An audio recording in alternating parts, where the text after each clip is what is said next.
믿음이에요, 믿음. 성경, 창세기부터 요한계시록의 말씀을 읽어보게 되면 흐르고 있는 핵심적인 내용이 결국 세 가지라고 저는 생각을 해요. 이제 고린도전서 13장 말씀을 보게 되면 사랑에 대한 이야기를 하지만 13절 보면 뭐라고 돼 있습니까? 우리의 삶에 뭐가 영원히 함께 한다고요?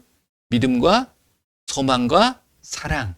이 세 가지는 항상 있을 것인데 그 중에 제일은 사랑이라 이렇게 말씀하시는데 결국 하나님께서는 우리에게 이 세 가지를 끊임없이 하라고 그러고 잊지 말라고 그러고 그것에 대한 부분들을 실천해 나가기를 원하고 계시는 거예요. 그래서 구약은 결국 믿음의 모습입니다. 그래서 하나님을 온전하게 신뢰하고 믿는 자들에겐 하나님께서 축복을 주시는 거예요.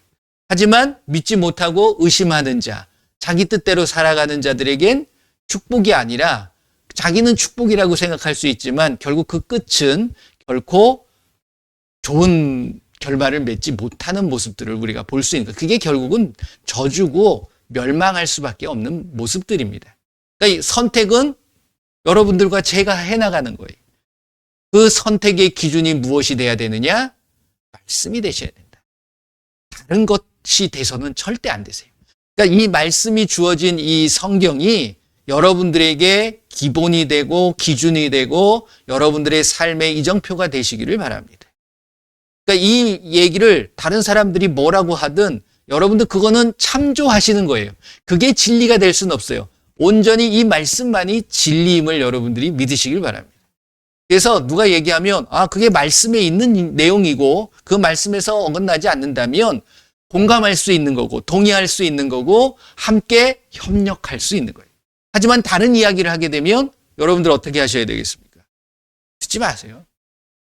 잊어버리셔도 되고 그걸 따라가실 필요가 없습니다. 그런데 많은 사이비 종교들과 많은 적그리스도의 모습들은 처음에는 말씀을 이야기합니다.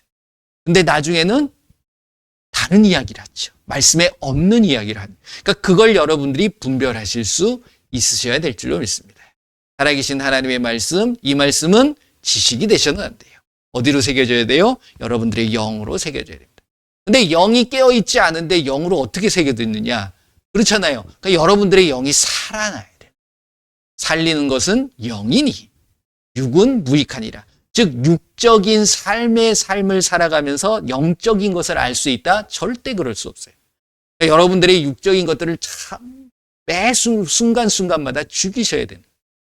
그래야지 영이 살아날 수 있고 그 영이 더 활성화될 수 있게 만드는 것이 바로 말씀이다. 내가 곧 너희들에게 이른 말이 영이요 생명이니라. 자, 한번 선포해 볼까요? 예수의 이름으로. 말씀은 영으로 새겨질지어다. 아멘. 영으로 새겨지시길 바랍니다. 말씀에 없는 부분을 제가 혹 얘기한다 그러면 용서해 주시고 다 잊어버리셔도 됩니다. 근데 말씀에 있는 것만 여러분들이 생각하시면 돼요. 지금 계속해서 창세기 아니라 성경에 나오는 인물들, 특히 이제 구약에 나오는 인물들에 대해서 살펴보는데 여러분들도 충분히 그 이름들을 보면 다른 거 없어요. 그냥 그 이름에 요즘 컴퓨터나 아니면 핸드폰 가지고도 그 이름의 뜻이 뭐냐고 치면 다 나옵니다. 너무나도 편하게 알 수 있는, 옛날에는 그게 없었으니까 앞에서 연구하고 공부했던 분들이 이제 얘기를 해줘야지 그나마 좀 알 수 있는데 지금은요, 하나님께서 하나님의 모습을 그냥 다 드러내고 싶어 하시는 거예요, 지금. 전에는 좀 숨겨진 모습들이 있습니다. 그걸 내가 찾아야 되고 막 이러는 것들이 있는데 솔직히 변한 건 없어요. 오히려 그때도 더 하나님은 자기를 알려주고 싶고 만나고 싶어 하시고 그랬던 모습이셨다라고 저는 생각을 합니다. 지금은 훨씬 더 쉽게 그 하나님을 알 수 있고 하나님의 마음을 쉽게 알아갈 수 있는 부분들이 더 많이 열려 있는 거예요. 점점 더 열리겠지요. 그런 부분들을 여러분들이 어떻게 선하게 사용하느냐, 이게 중요한 부분들입니다. 엉뚱한 거 찾고 챗GPT에 이상한 거 물어보고 이런 거 하지 마시고 정말 성경에 대해서 믿음에 대해서 물어보게 되면요, 궁금한 것들이 다 나와요. 근데 그렇게 이제 활용할 수 있는 부분들입니다. 그래서 이 시간에 쭉 나왔는데 아담서부터 쭉 나왔잖아요. 그 인물들이 다 누구에 대한 이야기라고요? 예수님에 대한 이야기.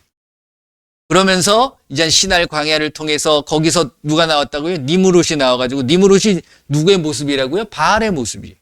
그리고 나서 그 바알과 세미라미스, 이제 우리 성경에 보게 되면 아스다롯이라고 나오기도 하고 이세벨은 아합의 부인이었죠. 그러니까 그 아세라 이런 신으로 나타나고 있는 모습을 볼 수 있어요. 근데 거기서 나온 게 바로 뭐냐면 담무스라는 태양신, 이게 나오게 되는 겁니다. 그렇기 때문에 그러한 모습들이 결국은 이 시대에도 동일하게 영향을 미치고 있습니까? 없습니까? 이 적그리스도의 모습들을 보게 되면 다 자기들이 뭐라고 나오는 거예요? 담무스라는 얘기예요, 결국. 자기가 태양의 신이, 태양의 아들이고, 뭐 자기가 하나님이고, 자기가 보혜사고, 뭐 이런 얘기를 하고 있는 거잖아요. 그러니까 그것을 여러분들이 말씀을 통해서 분별할, 그런 것들이 나오고 있음을 말씀을 통해서 우리에게 말씀해 주시고 있는 부분이라는 거죠. 그런 모습을 하나님께서 보여주시다가 드디어 이제 하나님은 하나님 자신이 이 땅에 오실 계획들을 한 민족을 택해서, 한 사람을 택해서 그 민족을 통해서 예수님이 오시고자 하는 계획을 하고 계십니다. 그 사람이 누구예요? 아브람이라는 사람이에요. 원래 아브람은 이스라엘의 땅에 살고 있었던, 그때는 이제 가나안 땅이었죠. 거기에 살고 있었던 사람이 아니었습니다. 어디에 살고 있었죠? 갈대아 우르라는. 이것이 이란 이라크의 경계섬, 걸프 해협, 페르시아만 해협이라고 하는 그쪽이 우르예요. 우르 땅입니다. 석유가 많이 나는. 그것인데 우르라는 뜻 자체가 무엇이냐면 일어나다, 깨어나라 이런 뜻이에요. 그러니까 거기에서 나름대로 깨어있는 사람을 발견하게 되신 거죠. 그 사람이 누구였느냐? 아브람. 근데 그 아브람의 아버지가, 그러니까 11장 마지막 그 끝부분에 보게 되면 그 아브람에 대한 족보가 좀 나옵니다. 그러니까 누구가 누구라고 해서 결국 그 아버지의 이름이 누구예요? 데라라는 아버지가 나와요. 근데 이 데라는 그 뜻 자체가 지체하다, 머물다, 이런 뜻이 있습니다. 그러니까 가만히 보게 되면 하나님께서 갈대아 우르에서 부르기는 하세요. 이제 보여주셨는데, 그래서 데라와 그 아브라함의 가족들이 움직이긴 합니다. 근데 움직여서 어딜 가죠? 하란이라는 곳으로 가요. 근데 그 하란에서 누가 죽습니까? 하란이 죽어요. 그래서 이제 하란이 되는 겁니다. 그러니까 하란이라는 뜻 자체가 무엇이냐면 메마르다, 그리고 폐허, 뭐 이런 뜻 자체가 있습니다. 좀 뭐라고 그럴까, 건조한, 뭐 이런 뜻 자체가 있어요. 하란이라는 것. 근데 하란에 머물다가 데라가 무슨 뜻이라고요? 정체하다, 지체하다. 그래서 데라는 거기서 움직이질 않아요. 그래서 다시 한번 하나님께서 이 아브람에게, 아브람입니다. 아브라함은 나중에 돼요.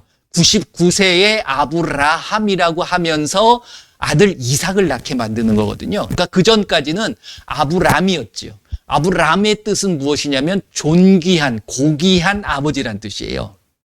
근데 그게 많은 사람들이 전에도 이 이름이 안 좋다, 좋다, 막 이렇게 얘기합니다. 그래서 그 이름을 아브라함이라고 해서, 아브라함은 무슨 뜻이에요? 모든 민족의 아버지란 뜻이에요. 그러니까 민족의 처음이 된다, 이런 뜻이거든요. 근데 뭐 그 의미가 크게 바뀌지는 않아요. 근데 왜 아브람이라는 사람을 택했을까? 하나님은 이 아브람을 통해서 누가 오시죠? 예수님이 오시죠? 예수님이 누구시죠? 전능하신 하나님, 영존하신 아버지. 성경은, 성경에 나오는 인물들과 모든 환경과 모든 사건들은 다 누구에게 통한다고요? 예수님에게 통하는 거예요. 그러니까 아브람도 누구의 모습을 보여주고 있는 거예요? 예수님의 모습을 보이는 거예요. 아브람의 뜻이 뭐라고요? 고귀하고 존귀한 아버지. 누구예요?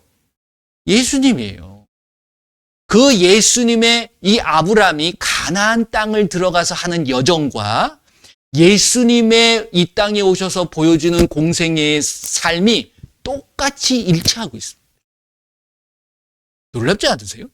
그러니까 그걸 이 하나님은 계속 그 인물들을 통해서 다 보여줘요. 근데 이 아브라함의 행적을 또 누가 따라하냐면 야곱이 따라합니다. 이 야곱의 행적을 또 누가 따라하냐면 여호수아가 가나안 땅을 들어갈 때 똑같은 행동을 해요. 이런 것들이 계속 반복해서 보여주는 건 심어주는 거예요. 우리한테 하나님의 모습, 즉 예수님의 사역의 모습들을 끊임없이 보여줍니다. 하란이라는 뜻 뭐라고 그랬죠?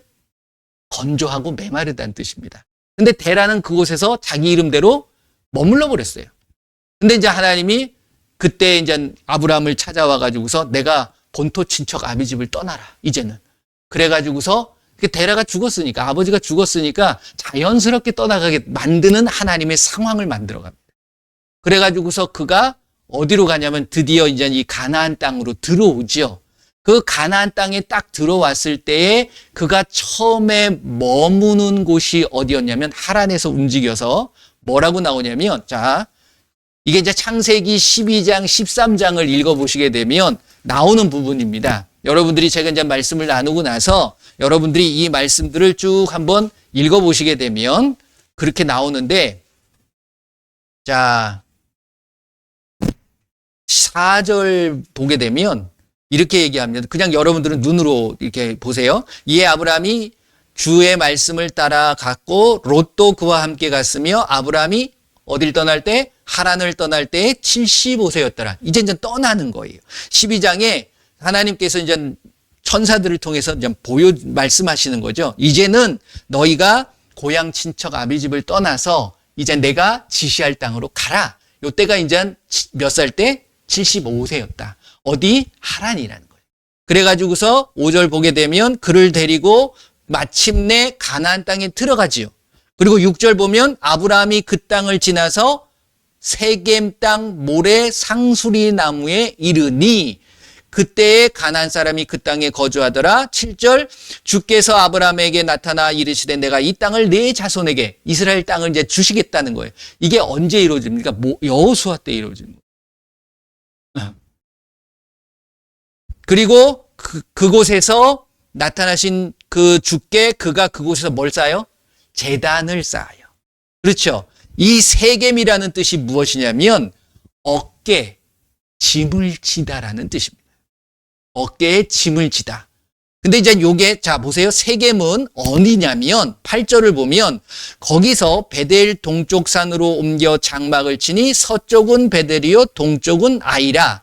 그가 그곳에서 주께 제단을 쌓고 주의 이름을 부르더니 점점 남방으로 가더라. 남방이라는 뜻은 네게부라는 뜻을 여러분들 아실게요. 네게부라는 말을 많이 들으실 거예요. 이제 이스라엘에 네게부 사막이라는 곳이 있습니다. 네겝이라고 나오고 그곳이 지역이 지금 어디냐면 헤브론 지역이에요. 그 네게부라는 뜻 자체가 사막, 광야, 그리고 남방 이런 뜻입니다. 그러니까 점점 어디로 내려가고 있어요? 남방으로. 남쪽으로 내려가는 게 사해 지역 쪽으로 쭉 내려가는 거죠. 세겜은 예루살렘 위쪽에 있습니다.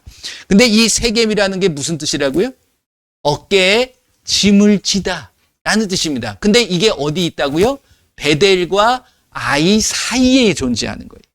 근데 이게 지형으로 보게 되면 그 사이에 있긴 있는데 조금 위쪽에 있어요.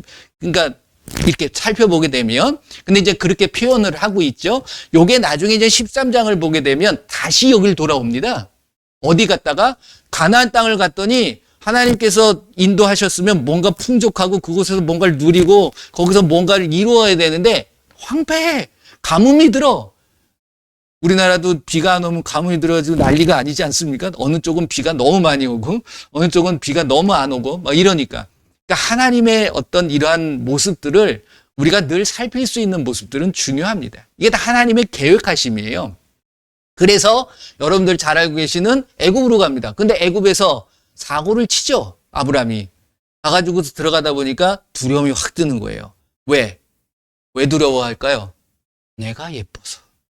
아니 이유가 아니야. 자기 아내 사례가 너무 예쁜 거야. 그러니까 이것 때문에 내가 죽을 수 있겠다. 그래가지고서 사례를 자기 아내임에도 불구하고 뭐라고 그럽니까? 너는 내 동생 해라. 이렇게 얘기를 해버리는 거야. 그래서 애굽 땅에 가가지고, 근데 이게 다 계획하심이에요. 하나님의 계획하심. 여기서 불을 만들어 가지고서 애굽에서 나오게 만드는 거예요. 그 이야기는 여러분들이 진짜 읽어보시면 너무나 잘 알고 계시니까 하나님께서 책망하시죠. 나타나가지고 너 건들기만 해. 가만히 안 둬도. 그 무서워가지고서 달라는 거 다 줍니다. 금은보화를 챙겨가지고서 다시 돌아오는 거예요. 그 와가지고서 어디로 가냐면 읽어보시게 되면 그 와중에 뭐 나왔지요. 나와가지고서 또 하나의 사건이 일어납니다. 13장을 읽어보게 되면 지금 본토 친척 아비집을 떠나 오라고 그랬으니까 아브라함과 아브라함의 가정만 자기의 부인하고 뭐 식솔들만 데리고 나와야 되는데 뭐 하나가 붙죠. 혹이 조카 롯이 붙습니다.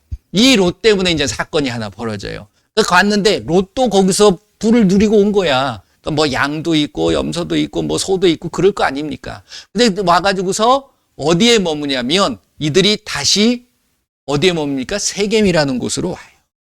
자, 3절 보면 13장 보면 2절 3절 보면 이렇게 합니다. 1절서부터 보죠. 아브라함이 애굽에서 그와 그의 아내와 모든 소유와 롯과 함께 네겝으로 올라가니 애굽에서 이제 올라왔으니까 네겝에 머물게 되겠죠. 그 다음에 아브라함에게 가축과 은과 금이 풍부하였더라.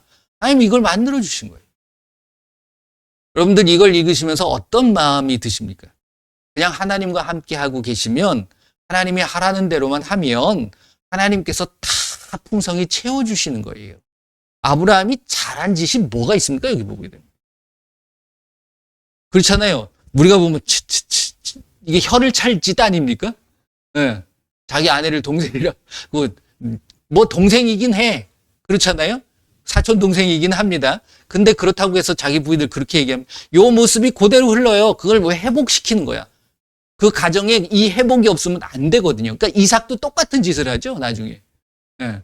그러니까 그런 부분들, 그러니까 여러분들이 끊지 않으면요, 이게 계속 흐르게 돼 있는 거야. 그래서 예수의 이름으로 흐르고 있는 안 좋은 부분들, 부정적인 것들은 끊어버리셔야 돼요. 잘못된 생각들, 이런 것들, 근데 나는 그거 이길 수 있어. 절대 못 이깁니다. 예수의 이름으로 끊으셔야 돼요. 그리고 나서 이제 올라가서 3절 보면 13장 3절 그가 네겝에서부터 길을 떠나 베델에 이르며 베델과 아이 사이 곧 전에 장막 쳤던 곳에 이르니 그가 처음으로 제단을 쌓은 곳이야. 이게 12장에 나오죠. 12장 8절을 보게 되면 7절 8절에 이게 바로 세겜이라는 곳이에요. 그러니까 처음에 세겜을 해서 베델과 아이를 떠나 지나가지고서 그 다음에 네겝을 지나가지고서 애굽으로 들어갔어. 근데 그 애굽에서 나왔지요. 출애굽을 하는 모습을 보여주고 있는 거예요. 이게 누구 때 이루어진다고요? 여호수아 때 이루어진다고 그랬죠. 똑같은 길을 걸어요. 그 모습을. 그래서 결국 다시 세겜 땅에 이르러서 여기서 뭘 하냐면 이제 너무 뭐 서로들 많으니까 또 롯도 갖고 있는 어떤 식솔들이 있고 아브람도 갖고 있는 식솔들이 이게 이제 종들끼리 싸우네. 여기는 내 땅, 우리 여기 해야지, 니넨 저쪽 가서 먹어, 막 이러니까 아브라함이 결단을 내립니다. 야, 너하고 나하고 친척이고 조카고 삼촌인데 이게 싸우면 되지 않잖아. 좋을 대로 하자. 그런데 아브라함이 뭐라고 그래요? 네가 보는데 네가 좋게 여겨지는 요게 굉장히 문제가 있습니다. 눈에 보여서 좋은 곳을 따라가시면 안 돼요. 저와 여러분들은 누굴 따라가야 될까요? 예수님의 말씀을 따라가셔야 되는 거예요. 하나님의 음성을 들을 수 있어야 되는데 롯은 자기 보기에 좋은 곳이었지요. 그래가지고서 네가 왼쪽으로 가면 난 오른쪽으로 갈 것이고 좌하면 우할 것이고 네가 오른쪽 가면 내가 왼쪽으로 갈게. 그런데 이 말씀을 보게 되면 그 롯이 오른쪽을 택했습니까? 왼쪽을 택했습니까? 그런 말은 안 나와요. 자기가 보는 곳이 소할 땅, 지금 그때의 소돔과 고모라지요. 그거를 택합니다. 근데 여러분들 지도를 보면 이 세겜에서 소돔과 고모라가 왼쪽일까요? 오른쪽일까요? 성경을 보게 되면 오른쪽이 좋습니까? 왼쪽이 좋습니까? 오른쪽이 좋은 게 나오죠? 자, 소돔과 고모라가 오른쪽일까요? 왼쪽일까요? 왼쪽이에요.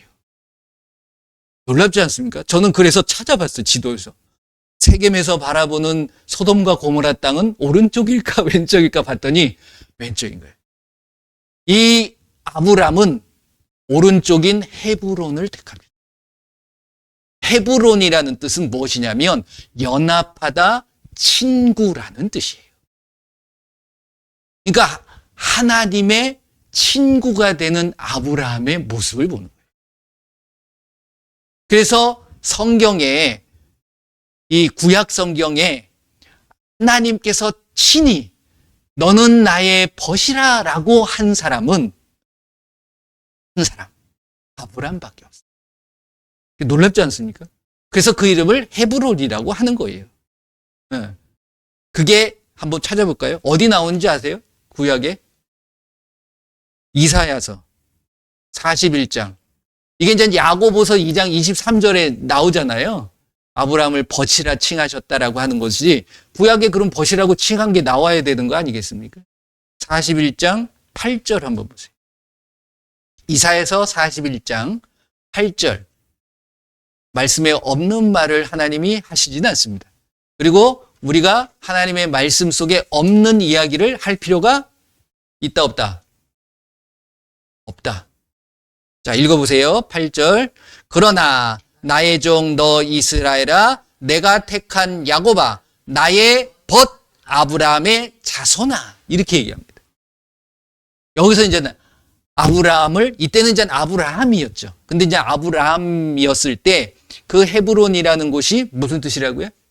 연합하다, 친구라는 뜻이에요.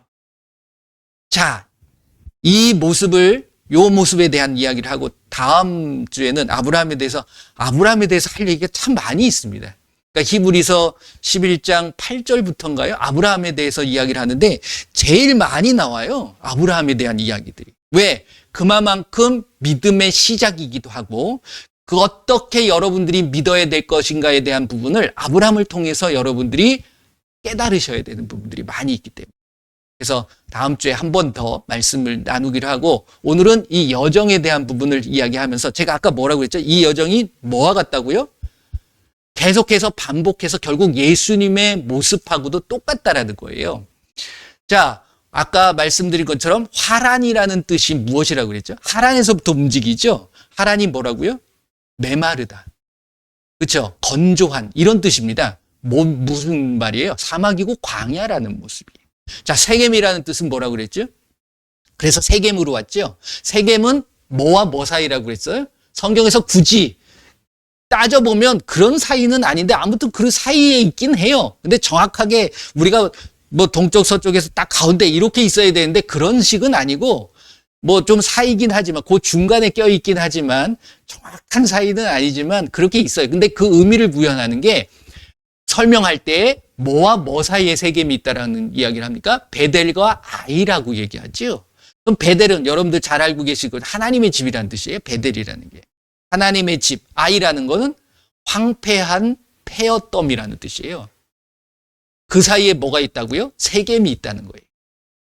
우리의 삶을 보게 되면 우리는 하나님의 편이 될 건가 세상의 편이 될 건가 늘 선택해야 되는 그러한 모습을 보여주고 있습니다.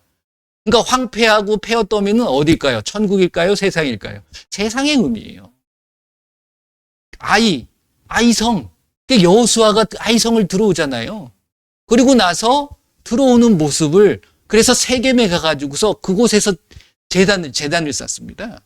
여호수아가. 그리고 나서 하나님의 그 이스라엘 백성들을 통해 가지고서 결국 하나님과 이스라엘 백성의 연합함 이런 것들을 보여주고 있는 모습을 볼 수 있다는 거예요. 근데 중요한 건 이건 다 누구의 이야기다? 누구의 모습이다? 예수님의 모습이다 라는 말씀을 제가 드리는 거잖아요. 그러니까 하란, 광야예요. 예수님의 공생의 처음의 시작이 어디에서 시작하셨습니까? 광야에서 시작하셨어요. 그렇죠? 40일 동안. 음식하시고 그곳에서 마귀를 통해서 시험을 당하시죠. 그리고 나서 뭘 지죠? 십자가를 어디다 집니까? 어깨에다 지는 거죠. 십자가를 지시는 거예요. 세겜이라는 뜻이 뭐라고 그랬어요? 어깨에 짐을 지다라는 뜻. 그리고 나서 그가 세겜에서 결국은 아브라함이 택한 곳이 어디라고요? 네게부지만 네게부라는 뜻 자체는 메마른 땅 광야라는 뜻이에요. 근데 그것을 나중에 헤브론이라는 이름으로 바뀌어지게 돼 있습니다. 헤브론이라는 뜻은 뭐라고요? 연합하다, 친구라는 거예요. 하나님께서 이 땅에 오셔서 예수의 모습을 가지고, 인간의 모습을 가지고서 십자가를 지신 이유가 뭘 하시기 위함이에요? 하나님과 사람이 떨어져 버린, 분리되어져 있는 것들을 연합하고 결국 친구를 만들어 가기 위한, 그 모습을 보여주고 계십니다. 그러니까 아브라함이 그 여정을 가죠. 네. 그러니까 저와 여러분들은 하나님의 뭐가 되셔야 돼요? 자녀이지만 친구의 모습을 가지셔야 돼요. 우리가 이제 신약을 읽어보게 되면 우리가, 그러니까 요한복음 15장 말씀을 쭉 읽어보시게 되면 하나님과 예수님과 우리의 믿는 자의 어떤 관계에 대한 부분을 말씀하고 계십니다. 14장도 15장도 마찬가지고. 그러면서 너희가 내 친구가 되기 위해서 뭘 해야 된다고 말씀하십니까? 한번 찾아볼까요? 요한복음 15장 8절서부터 14절까지 조금 길지만 그 내 어떤 그 흐름을 좀 아셔야 되니까, 요한복음 15장 8절, 7절은 제가 너무 많이 말씀을 드려서 잘 아시잖아요. 그러니까 8절부터 14절까지 한번 읽어볼게요.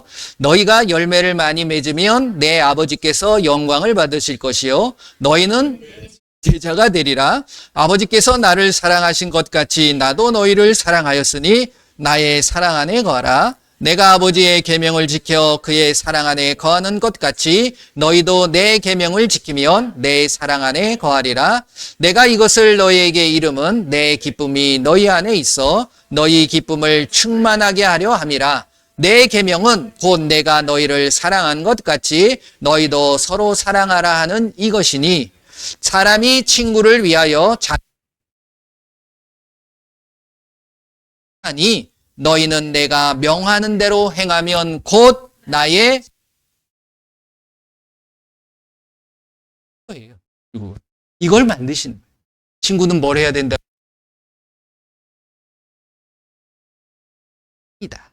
그 사랑의 열매를 맺으면, 아브라함은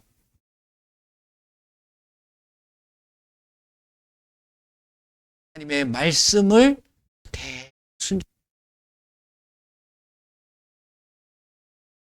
믿음의 열매를 맺습니다. 모든 것들이. 이 모습을 화를 통해 가지고서 모든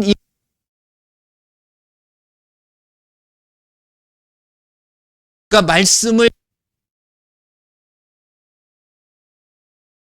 통해서 알아가야 된다라고 말씀.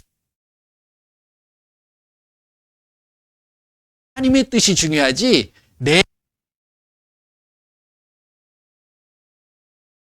무슨 말씀이에요? 정어준 하나님의 마음이 중요합니다. 결국 저와 여러분들은 하나님과 연합하고 친구가 되어져야 된다는 것이 중요하다라는 거예요. 그러니까 하나님의 말씀을 내가 하나님의 말씀으로 신뢰하고 믿는 것, 이게 중요한 부분이에요. 그랬을 때 우리는 그 말씀을 지키는 거잖아요. 그랬으니까 하나님께서 나를 뭘 삼아주는 거예요? 제자 삼아주시고 자녀 삼아주시고 친구 삼아주신다는 거죠.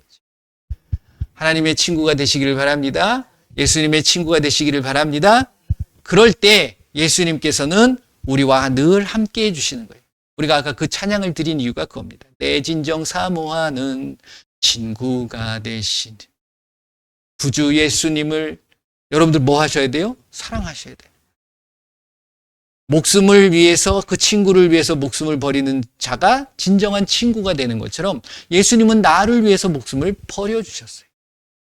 그 모습이 아브라함은 아니지만 이삭을 통해서 보여주고 있는 거예요. 그렇죠? 그래서 다음 주에는 또 아브라함과 이삭에 대한 모습을 좀 살펴보도록 하도록 하겠습니다. 여러분들 한 주 동안 사시면서 예수님과 늘 동행하시고 예수님과 얼마만큼 가까워지는 친구. 친구도 여러 가지 종류의 친구가 있습니다. 그냥 이름만 친구. 아니면 진정한 나의 모든 것들을 나눌 수 있는 친구. 그런 분이 예수님이 되시기를 바랍니다. 함께 기도하기를 원합니다. 예수님 나의 친구가 되어 주옵소서. 함께 기도합시다. 예수님 감사합니다. 이 시간에 우리 아브라함을 통해서 보여주셨던 그 모습들, 결국 그 속에 예수님의 모습이 있었고 그 예수님이 결국 나의 친구가 되어 주시기를 원하는 사실을 깨닫게 하시오니 감사합니다. 오직 예수님 함께하여 주시고 오직 그 예수님의 말씀에 순종하며 그 말씀을 지켜가며 살아갈 수 있는 우리의 모습이 되게 하여 주시옵소서. 예수님 이름으로 기도드립니다. 자, 오늘은 매월 첫 주 성찬을 합니다. 그래서 여러분들 예수님이 내 안에 들어오는 거예요. 그렇죠?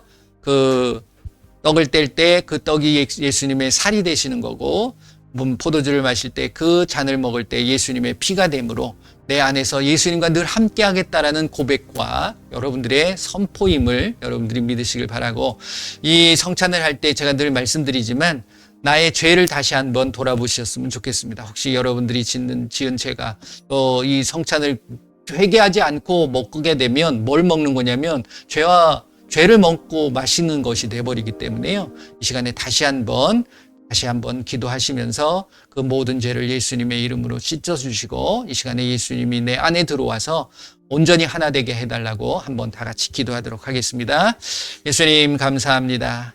이 시간에 예수님께서 십자가를 달리기 전날 밤 모든 제자들과 함께 떡을 나누고 잔을 나누었던 것처럼 그것을 기념하라 말씀하셨기에 이 시간에 그것을 기념하며 예수님의 몸을 먹고 예수님의 잔을 받습니다.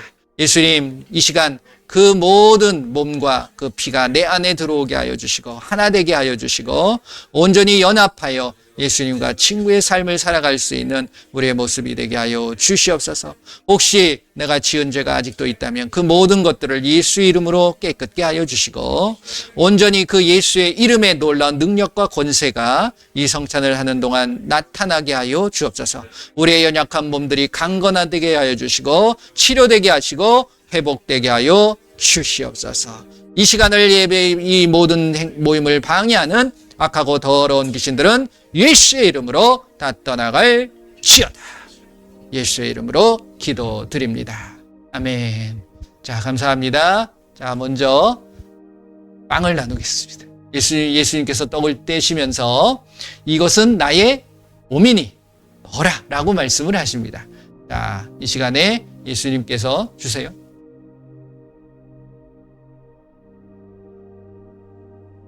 받으시면서 여러분들 혹시 인터넷 통해서 예배 드리시는 분들은 과자를 놓고서 해도 되고 상관없습니다. 드시면서 예수님의 몸이 내 안에 들어올 때에 여러분들의 몸이 건강해지는 것을 기도하셨으면 좋겠어요. 기도하시고 드시길 바랍니다. 미아리가라바사라바라에 감사합니다. 예수님의 몸이 내 안에 들어와 이제 나의 온 모든 모습들이 예수님으로 변화되게 하여 주시옵소서. 너희는 이 세대를 본받지 말고 마음을 새롭게 함으로 변화를 받아 하나님의 선하시고 기뻐하시고 온전하신 뜻을 바로 분별하며 내가 판단하고 그래서 내가 거룩한 삶의 희생의 헌신의 예물이 될 수 있도록 나를 붙잡아 주시옵소서. 모든 영광 예수님 받아 주시옵소서.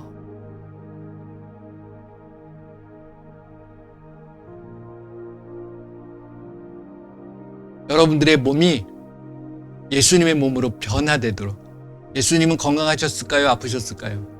건강하셨죠. 여러분들의 몸이 건강해지셔야 돼요. 이 성찬에 놀라운 축복이 있습니다.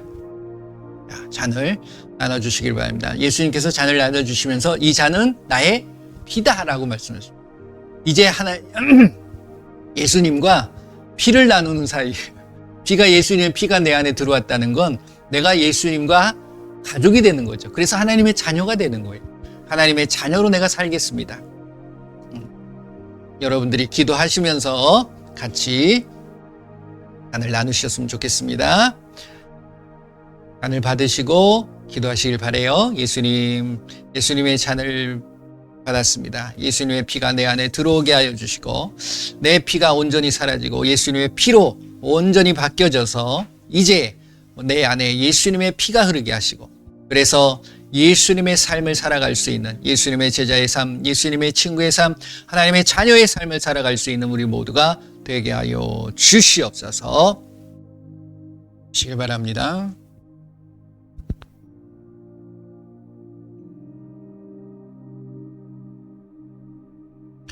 여러분들 가슴에다 손을 대시고 제가 함께 기도하겠습니다. 예수님, 내 안에 예수님이 들어와 주시고 함께하여 주심을 감사합니다.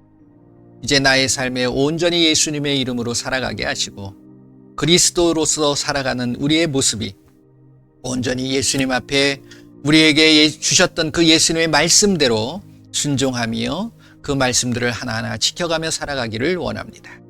내 안에 그것을 방해하고 해방하는 악하고 더러운 귀신들은 예수의 이름으로 다 떠나갈 지어다. 우리의 육신의 연약함도 예수의 이름으로 강건하게 될 지어다.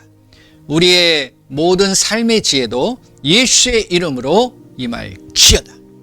오직 예수님 영광 받아주시고 우리의 삶에 늘 함께하여 주셔서 정말 내가 예수님의 말씀하신 그 계명들을 지킴으로 예수님의 친구의 삶을 살아갈 수 있는 우리의 모습이 되게 하여 주시옵소서.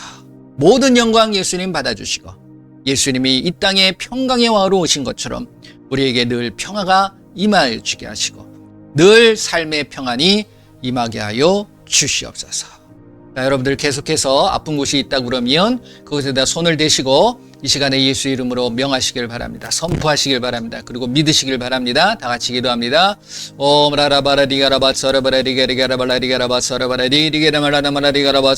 예수의 이름으로 명하노니 이 시간 우리의 육신의 연약함들은 완전히 깨끗하게 치료되고 회복될 치읓. 머리부터 발끝까지 모든 육신은 강건하게 될 치읓. 치료되어질 치읓. 회복되어질 치읓. 예수의 이름으로 명하노니 완전히 회복될 치읓. 모든 통증은 사라질 치읓다. 안 좋은 모든 종양과 모든 염증들은 사라질 치읓다. 예수의 이름으로 명하노니 깨끗하게 치료될 치읓다. 예수님의 이름으로 기도드립니다. 아멘. 모든 영광 예수님께 올려드립니다. 한 주간 동안의 삶도 늘 예수님과 동행하시고 예수님이 베풀어 주시는 귀한 은혜와 평안이 가득 풍성이 넘치시기를 바랍니다. 기도하겠습니다. 예수님 감사합니다. 예수님이 우리에게 보여주셨고 말씀하신 그 말씀들, 예수님이 행동했던 그 행동들, 우리도 이 시간에 그리고 우리의 삶을 통해서 그 모든 행동들을 하게 하여 주시고 순종하게 하시고 그 말씀을 지켜나가는 우리의 모든 삶이 되게 하여 주시옵소서. 무엇을 하든지 어디에 있든지 어떤 일을 하든지 늘 예수님의 이름의 영광이 나타나게 하시고 예수님 앞에 영광을 올려드리게 하여 주시옵소서. 지금은 우리 주 예수 그리스도의 은혜와 우리 하나님의 크고 넓으신 사랑하심과 성령님의 인도보 함께 하심이 이제 예수님이 우리에게 보여주셨던 그 모습 그리고 예수님이 우리에게 원하고 계시는 그 친구의 삶을 살겠노라고 다짐하는 귀한 하나님의 백성들 머리머리 위에 그들의 가정과 그들의 삶과 그들의 일터 위에 그리고 우리 조국 대한민국 위에 지금으로부터 영원토록 함께할지어다. 아멘. 아멘. 감사합니다. 모든 영광 우리 예수님 앞에 올려드립니다. 예수님의 이름으로 여러분들을 사랑하고 축복합니다. 감사합니다.